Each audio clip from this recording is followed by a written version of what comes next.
Welcome to the Slop Temple. We pray this video helps. You begin by confirming the MTN line and identity. This matters because the network verifies ownership before changes.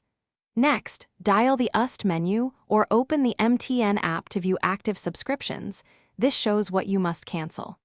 Once done, note any service names and short codes. That lets you target cancellations fast. If you prefer, prepare to call customer care directly.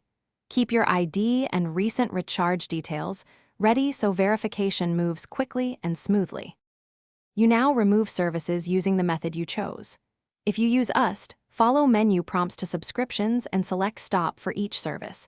Confirm when asked because that final step deactivates billing.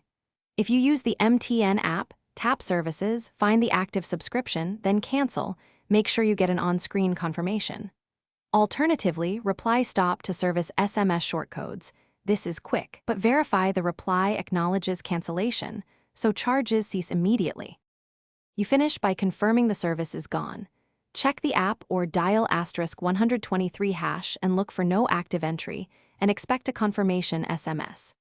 If you don't receive confirmation within 24 hours, call MTN customer care and provide the service name, time, and your verification details so they can issue a reference.